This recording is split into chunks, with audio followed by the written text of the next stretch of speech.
Why didn't Bonnie and Clyde just move somewhere else? If they were desperate to survive, why not flee to California, the Pacific Northwest, or even Canada, or somewhere that wasn't crawling with lawmen who wanted them dead? Why did they drive the wide open country where nobody knew their faces? That'd be the thing that they should be doing. Now, they could have driven west and disappeared, but they never did. They stayed in the same handful of states, circling the same roads until those roads got them killed on May the 23rd, 1934. So why didn't they leave? Well, that question's asked a lot around here, and it's a bit complicated.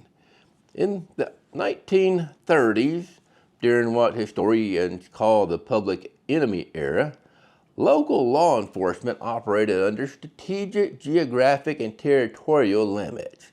A country sheriff or a state trooper could not legally pursue suspects outside their own borders. Fleeing across the state boundaries effectively ended the chase, because doing so was not yet a federal crime. The things they were doing, that would trigger a national manhunt. Now, Bonnie and Clyde aggressively exploited these uncoordinated boundaries. They drove fast, reliable vehicles like the Ford Model 6 or the Ford Model 18 V8 to commit a robbery and crossed into the neighboring territories before local police could even communicate to each other. By driving a big loop along and around the border of Texas, Oklahoma, Missouri, Arkansas, and Louisiana, the Barrow gang used rural roads and border areas to constantly switch jurisdictions, making regular police chases completely useless. Now, Clyde Barrow had chopped off his left big toe and part of his second toe. Well, with our question of why they didn't up and just leave, the reason that matters is that during the Great Depression, almost all the available jobs for working class men required grueling manual labor. Clyde could no longer do heavy farm work, construction, or factory jobs because his foot couldn't handle standing and lifting all day. On top of that, standard leather shoes were too painful to wear. He actually had to drive his getaway cars in his socks because shoes ruined his balance on the pedals, which a regular boss would never allow on a job site. So with so many healthy men looking for work at the time, foremen would have skipped right over a man who limped and couldn't wear a boot. To make an honest living, he would have had to stuck trying to find rare seated jobs like fixing shoes or mending socks or working as a clerk. Now, on top of Clyde's foot injury, Bonnie Parker suffered a horrific leg injury that would have made working a regular job just as impossible. During a high-speed chase, battery acid poured all over her leg when they wrecked the car, burning her flesh right down to the bone in some places. Because third-degree burns completely destroyed her leg muscles, her right leg locked up and bent permanently at the knee, which made it so she could just barely walk. She either had to painfully hop around on one foot or rely on Clyde to carry her wherever she needed to go. And in the 1930s, there was no accommodations for disabled workers. And almost every job available to a working class woman meant standing on your feet for long shifts at factories, restaurants, or retail stores. We all know she used to work at a restaurant. Since she could not even stand up on her own, no business owner would have hired her, leaving her with zero ways to make an honest living during the Depression. Unlike most outlaws who cut ties and ran, Bonnie and Clyde stayed incredibly close to their families. They were so homesick and attached to their mamas that they risked their lives every few weeks just to sneak back into Dallas and to the Dallas area for secret family visits. They used a strict system to build off without getting caught by the cops. They would drive past their family's houses and throw a bottle or a pack of cigarettes out the window with a note wrapped around it. The note would name an exact time and a lonely rural road outside the city where they could meet up. When they met, it was like a family gathering. Every day that they met, they had this thing. They would bring groceries, fried chicken. They would fry the chicken on the side of the road. They would take pictures, and they would vent to their mamas about how tired and miserable they were on the run. Clyde even gave his family stolen money to help them pay rent and buy groceries during the Depression. They're pretty bad off. Their families were completely loyal to them, too. They lied to the police. They hid the messages. They never betrayed the couple. Even when the law started watching the families 24/7, Bonnie and Clyde's family stayed quiet, and Bonnie and Clyde kept coming back. They were completely broke because most of those robberies they did were small town grocery stores or gas stations and tiny rural banks, which rarely had any money in them at all, just a few dollars. Even though they stole their cars and stole weapons from armories, they lived hand to mouth on the run.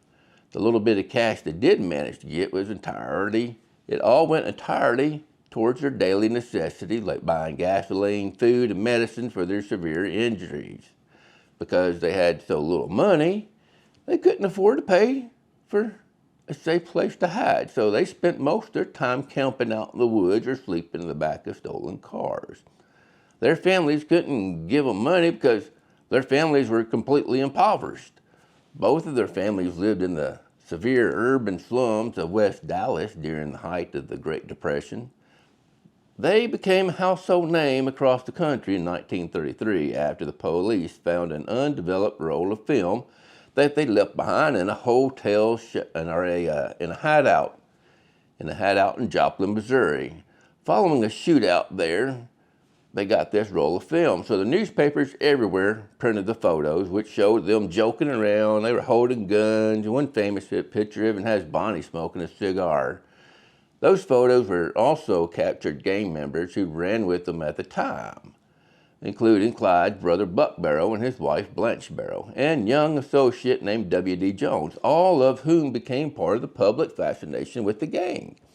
The public became obsessed with them, making them nationally famous. But if you saw them in person, they were physically conspicuous because they were tiny and severely disabled. They weren't glamorous at all. Bonnie was under 5 foot tall and weighed only 90 pounds, and Clyde was short and skinny too. On top of that, they were both heavily crippled from their injuries that we spoke about earlier.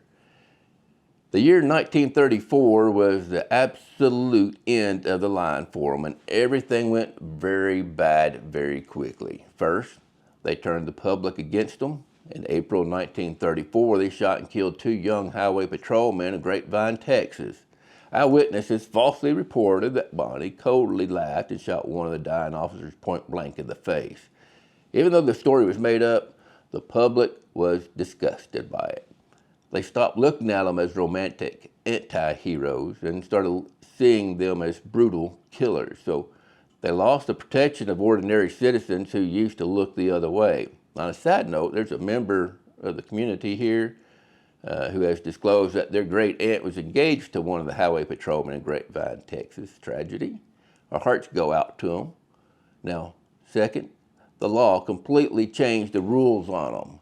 Lee Simmons, the Texas prison superintendent, personally authorized the hunt and hired a legendary, relentless, retired Texas Ranger named Frank Hamer to track them down. Unlike regular cops, Hamer was given a special multi-state commission, meaning he didn't have to stop at state lines.